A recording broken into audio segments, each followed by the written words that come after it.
आज हम नहम्याह की पुस्तक में अध्याय 3 और 4 का अध्ययन करेंगे। अध्याय 3, यरूशलेम की शहरपनाह का फिर बनाया जाना। तब एलियाशिब महायाजक ने अपने भाई याजकों समेत कमर बांधकर भेड़ फाटक को बनाया। उन्होंने उसकी प्रतिष्ठा की और उसके पल्लों को भी लगाया और हमेया नामक गुम्मट तक, वरन हननेल के गुम्मट के पास तक उन्होंने शहरपनाह की प्रतिष्ठा की। उससे आगे यरीहो के मनुष्यों ने बनाया और इनसे आगे इमरी के पुत्र छक्कुर ने बनाया। फिर मछली फाटक को हसन्ना के बेटों ने बनाया।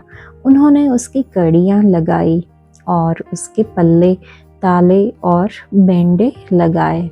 उनसे आगे मरेमोत ने, जो हक्कोस का पोता और उरिया का पुत्र था, मरम्मत की। और इनसे आगे मशुल्लाम ने, जो मशेजबेल का पोता और बेरेक्या का पुत्र था, मरम्मत की।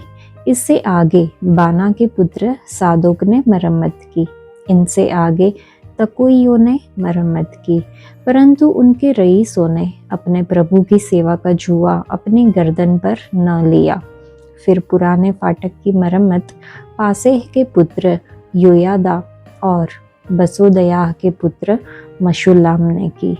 उन्होंने उसकी कड़ियां लगाई और उसके पल्ले, ताले और बेंडे लगाए।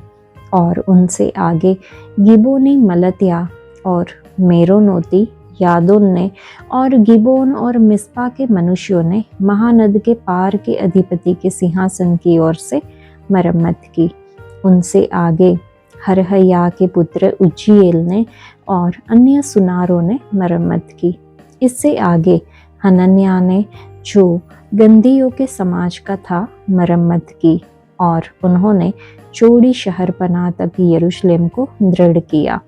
उनसे आगे हूर के पुत्र रपायाह ने, जो यरूशलेम के आधे जिले का हाकिम था, मरम्मत की।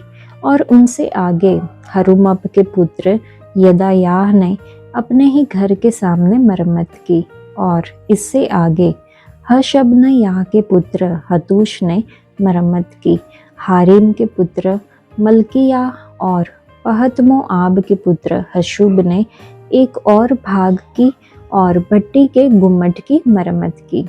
इससे आगे यरूशलेम के आधे जिले के हाकिम हल्लोहेश के पुत्र शल्लूम ने अपनी बेटियों समेत मरम्मत की। तराई के फाटक की मरम्मत हानून और जानोह के निवासियों ने की। उन्होंने उसको बनाया और उसके ताले, बेंडे और पल्ले लगाए। और 1000 हाथ की शहरपनाह को भी, अर्थात कूड़ा फाटक तक बनाया। कूड़ा फाटक की मरम्मत रेकाब के पुत्र मल्कियाह ने की, जो बेथक के रेम के जिले का हाकिम था। उसी ने उसको बनाया और उसके ताले, बेंडे और पल्ले लगाए। सोता फाटक की मरम्मत कोल्होजे के पुत्र शल्लूम ने की, जो मिस्पा के जिले का हाकिम था। उसी ने उसको बनाया और पाटा और उसके ताले, बेंडे और पल्ले लगाए। और उसी ने राजा की बारी के पास के शेलह नामक कुंड की शहरपनाह को भी दाऊदपुर से उतरने वाली सीढ़ी तक बनाया। उसके बाद अजबूक के पुत्र नहम्याह ने, जो बेतसुर के आधे जिले का हाकिम था, दाऊद के कब्रिस्तान के सामने तक और बनाए हुए जल कुंड तक, वरन वीरों के घर तक भी मरम्मत की। इसके बाद बानी के पुत्र रहूम ने कितने लेवियों समेत मरम्मत की। इससे आगे कीला के आधे जिले के हाकिम हशब्याह ने अपने जिले की ओर से मरम्मत की।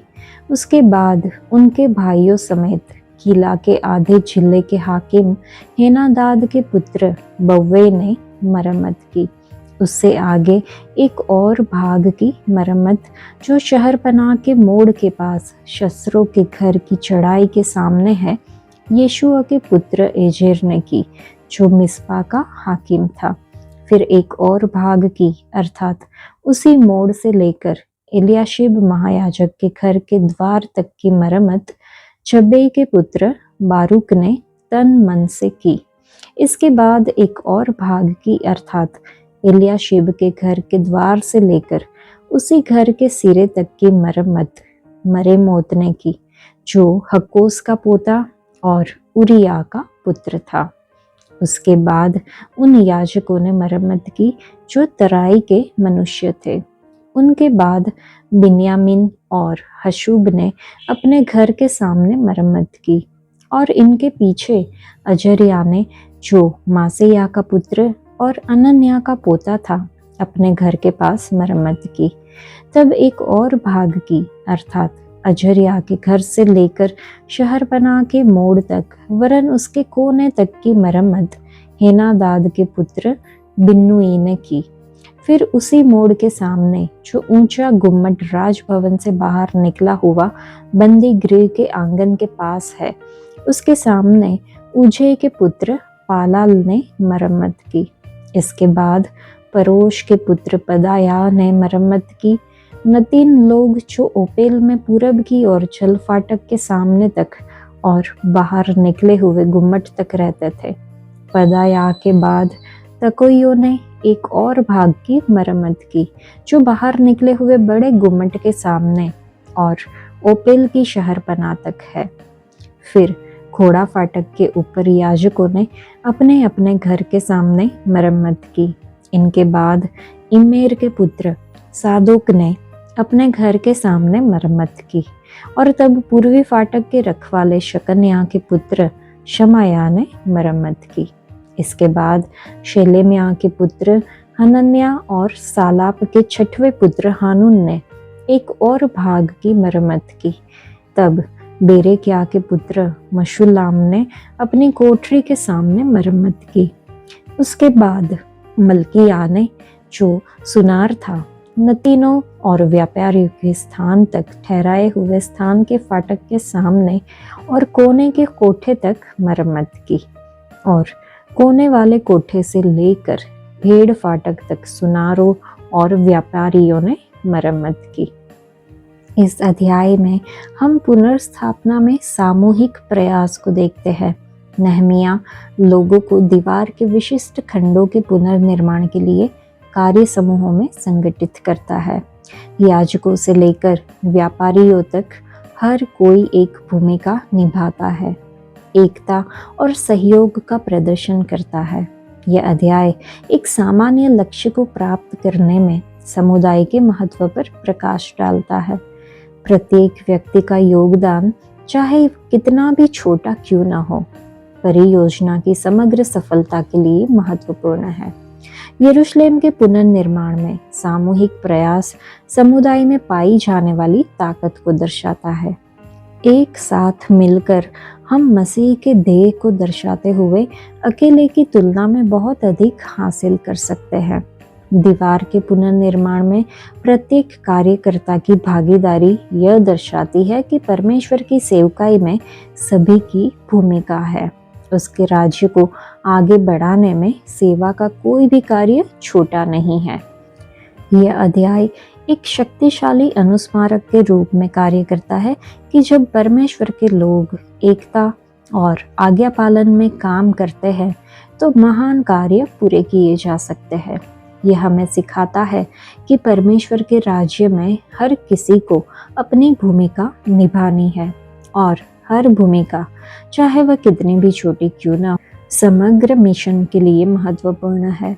यह अध्याय शहर की दीवारों के पुनर्निर्माण के लिए नहम्या के नेतृत्व में यरूशलेम के लोगों द्वारा किए गए रणनीतिक और सहयोगात्मक प्रयासों का वर्णन करता है। यह केवल एक भौतिक निर्माण परियोजना नहीं थी, बल्कि आज्ञा पालन और एकता का एक आत्मिक प्रयास भी था, क्योंकि याजक, शासक, निवासी और शिल्पकार कंधे से कंधा मिलाकर काम करते थे। प्रत्येक ने अपना अनूठा योगदान दिया। अध्याय 4, यहूदियों के शत्रुओं का विरोध करना। जब संबलत ने सुना कि यहूदी लोग शहरपनाह को बना रहे हैं, तब उसने बुरा माना और बहुत रिसिया कर यहूदियों को उपहास में उड़ाने लगा। वह अपने भाइयों के और सामरिया की सेना के सामने यह कहने लगा, वे निर्बल यहूदी क्या करना चाहते हैं? क्या वे वह काम अपने बल से करेंगे? क्या वे अपना स्थान दृढ़ करेंगे? क्या वे यज्ञ करेंगे? क्या वे आज ही सबको निपटा डालेंगे? क्या वे मिट्टी के ढेरों में के जले हुए पत्थरों को फिर नए सिरे से बनाएंगे? उसके पास तो अम्मोनी तोबिया था और वह कहने लगा, जो कुछ वे बना रहे हैं, यदि कोई गिदड़ भी उस पर चढ़े तो वह उनकी बनाई हुई पत्थर की शहरपनाह को तोड़ देगा। हे हमारे परमेश्वर, सुन ले कि हमारा अपमान हो रहा है और उनका किया हुआ अपमान उन्हीं के सिर पर लौटा दे और उन्हें बंधुआई के देश में लुटवा दे। और उनका अधर्म तू न ढांप और न उनका पाप तेरे सम्मुख से मिटाया जाए, क्योंकि उन्होंने तुझे शहरपनाह बनाने वालों के सामने क्रोध दिलाया है। हम लोगों ने शहरपनाह को बनाया और सारी शहरपनाह आधी ऊंचाई तक जुड़ गई, क्योंकि लोगों का मन उस काम में नित लगा रहा। जब संबलत और तोबिया और अरबियों, अम्मोनियों और अशदोदियों ने सुना कि यरूशलेम की शहरपनाह की मरम्मत होती जाती है और उसमें के नाके बंद होने लगे हैं, तब उन्होंने बहुत ही बुरा माना और सभी ने एक मन से गोष्ठी की कि जाकर यरूशलेम से लड़े और उसमें गड़बड़ी डाले। परंतु हम लोगों ने अपने परमेश्वर से प्रार्थना की और उनके डर के मारे उनके विरुद्ध दिन रात के पहरुए ठहरा दिए। परंतु यहूदी कहने लगे, ढोने वालों का बल खट गया और मिट्टी बहुत पड़ी है, इसलिए शहरपनाह हमसे नहीं बन सकती। और हमारे शत्रु कहने लगे, जब तक हम उनके बीच में न पहुंचे और उन्हें घात करके वह काम बंद न करे, तब तक उनको न कुछ मालूम होगा और न कुछ दिखाई पड़ेगा। फिर जो यहूदी उनके आसपास रहते थे, उन्होंने सब स्थानों से 10 बार आकर हम लोगों से कहा, तुमको हमारे पास लौट आना चाहिए। इस कारण मैंने लोगों को तलवारें, बर्छियां और धनुष देकर शहरपनाह के पीछे सबसे नीचे के खुले स्थानों में घराने घराने के अनुसार बैठा दिया। तब मैं देख कर उठा और रईसों और हाकिमों और सब लोगों से कहा, उनसे मत डरो। प्रभु जो महान और भय योग्य है, उसी को स्मरण करके अपने भाइयों, बेटों, बेटियों, स्त्रियों और घरों के लिए युद्ध करना। जब हमारे शत्रुओं ने सुना कि यह बात हमको मालूम हो गई है और परमेश्वर ने उनकी युक्ति निष्फल की है, तब हम सब के सब शहरपनाह के पास अपने अपने काम पर लौट गए। और उस दिन से मेरे आधे सेवक तो उस काम में लगे रहे और आधे बर्छियों, तलवारों, धनुषों और जिलमों को धारण किए रहते थे और यहूदा के सारे घराने के पीछे हाकिम रहा करते थे। शहरपनाह को बनाने वाले और बोझ के ढोने वाले दोनों भार उठाते थे, अर्थात एक हाथ से काम करते थे और दूसरे हाथ से हथियार पकड़े रहते थे। राजमिस्त्री अपनी अपनी जांघ पर तलवार लटकाए हुए बनाते थे और नरसिंगे का फूंकने वाला मेरे पास रहता था।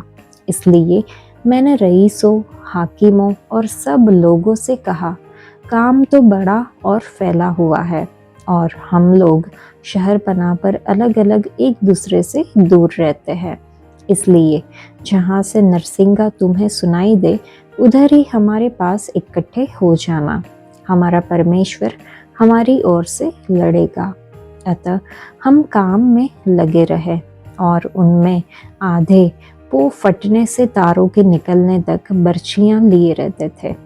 फिर उसी समय मैंने लोगों से यह भी कहा, एक एक मनुष्य अपने दास समेत यरूशलेम के भीतर रात बिताया करे, कि वे रात को तो हमारी रखवाली करे और दिन को काम में लगे रहे। इस प्रकार न तो मैं अपने कपड़े उतारता था और न मेरे भाई, न मेरे सेवक, न वे पहरुए जो मेरे अनुचर थे अपने कपड़े उतारते थे। सब कोई पानी के पास भी हथियार लिए हुए जाते थे। इस अध्याय में हम देखते हैं विरोधियों द्वारा डराने धमकाने और उपहास करने के बावजूद नहमिया श्रमिकों को अपने काम पर ध्यान केंद्रित करने और परमेश्वर की सुरक्षा पर भरोसा करने के लिए प्रोत्साहित करता है। वह लोगों को एक हाथ से काम करने और दूसरे हाथ से हथियार पकड़ने के लिए संगठित करता है, जो परिश्रम और सतर्कता के बीच संतुलन को दर्शाता है। चुनौतियां और विरोध किसी भी महत्वपूर्ण उपक्रम का हिस्सा है, लेकिन विश्वास और एकता के साथ हम प्रतिकूल परिस्थितियों पर विजय प्राप्त कर सकते हैं। हमें बंधन और पाप से छुटकारे की आवश्यकता है। कलीसिया को बाहरी दुश्मनों से बचाने के लिए शहरपनाह से और अधिक भी जरूरत है। हमें भीतर से भी छुटकारे की जरूरत है। हमें बंधनों और उस पाप से छुटकारे पाने की जरूरत है जो हमें गुलाम बनाते हैं। शहरपनाह पर काम का नेतृत्व करते समय नहमिया को इस बारे में पता चला। समस्या सिर्फ बाहर से नहीं, बल्कि समस्या भीतर से भी थी। मनुष्य का क्रोध परमेश्वर की स्तुति में बदल गया। अंदर से वे इस बात से नाराज थे कि यरूशलेम की शहरपनाह बना रहा था। संबल्लत और तोबिया ने सबसे पहले यहूदियों के विरुद्ध डराने धमकाने का युद्ध छेड़ा। उन्होंने आरोप लगाया और मजाक उड़ाया। जब यह रणनीति विफल हो गई तो दुश्मनों ने चौतरफा हमला करने की योजना बनाई। दोष लगाने और रूखा तिरस्कार के बजाय हम बर्छियां और गुप्त रूप से साजिशें देखते हैं। मनुष्य का क्रोध अविष्कारशील है। आप इसे 7 सिर वाला राक्षस कह सकते हैं। जब तक इसे पूरी तरह से नहीं मारा जाता, ये बार बार आता है। क्या आपको लगता है कि कुछ ही सदस्यों के साथ आप कोई प्रभाव डाल पाएंगे? एक साधारण लोमड़ी आपके द्वारा किए जाने वाले काम को तोड़ सकती है। कुछ स्थानों पर सरकारी अगुवे अपने समाजों में सुसमाचार की शहरपनाह को गिराने की साजिश करते हैं। यह तब तक जारी रहेगा जब तक पुराना सांप अथाह गड्ढे से बाहर है। इसके लिए हमें प्रार्थना करनी चाहिए। मुझे बहुत ही पसंद है कि वचन 4 कैसे हमें बिना किसी परिचय से प्रार्थना करने का मौका देता है। दुश्मनों ने कलीसिया के विरुद्ध धमकियां दी। प्रार्थना के माध्यम से नहमिया ने पहचाना कि दुश्मन का लक्ष्य था काम को रोकना। उसने अपनी पूरे लोगों मंडली को उनके मिशन पर केंद्रित रखा। परिणाम स्वरूप शहरपनाह को उसकी आधी ऊंचाई तक छोड़ दिया गया, क्योंकि लोगों का मन काम में मित रहा। नहमिया के नेतृत्व ने हर एक कारीगर को दृढ़ और केंद्रित रखा, और जब मौखिक हमले विफल हो गए तो विरोध शारीरिक धमकियों तक बढ़ गया। उन्होंने यरूशलेम पर हमला करने की साजिश रची। फिर से नहमिया ने प्रार्थना करके जवाब दिया। प्रार्थना के अलावा उसने संभावित हमले के खिलाफ निगरानी रखी, ये प्रदर्शित करते हुए कि प्रार्थना और कार्यवाही साथ साथ होनी चाहिए। नहमिया को आंतरिक निराशा से भी निपटना पड़ा। ढोने वालों का बल घट गया और मिट्टी बहुत पड़ी है, इसलिए उन सब के आत्मविश्वास खो बैठे। उन्होंने कहा कि हम शहरपनाह बनाने में सक्षम नहीं हैं।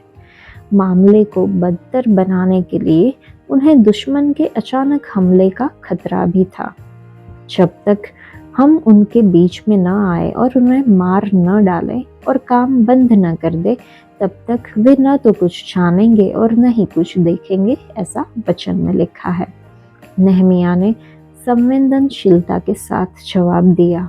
उसने पहचाना कि उनके जीवन खतरे में थे और शहरपनाह से ज्यादा उनके कल्याण को प्राथमिकता दी। उसने लोगों को परिवारों के हिसाब से फिर से व्यवस्थित किया और उन्हें तलवारें, भाले और धनुष से लैस किया। खतरे के समय में उन्हें उनके प्रियजनों के साथ लाकर नहमिया ने उनके परिवारों की सुरक्षा के लिए उनकी चिंताओं को कम किया। नहमिया ने शहरपनाह के कमजोर हिस्सों पर पहरेदार भी रखे। उसने लोगों को प्रोत्साहित करते हुए कहा, उनसे मत डरो। महान और भय योग्य यहोवा को याद करो और अपने भाइयों, अपने बेटों, अपनी बेटियों, अपनी पत्नियों और अपने घरों के लिए लड़ो। उनका ध्यान फिर से परमेश्वर की सुरक्षा पर केंद्रित करके नेहमिया ने उनका साहस बहाल किया। एक बार जब तत्काल खतरा टल गया तो नेहमिया हमेशा की तरह काम पर नहीं लौटा। आंतरिक निराशा की जड़ को समझते हुए उसने एक नई रणनीति लागू की। उसने कार्यबल को विभाजित किया।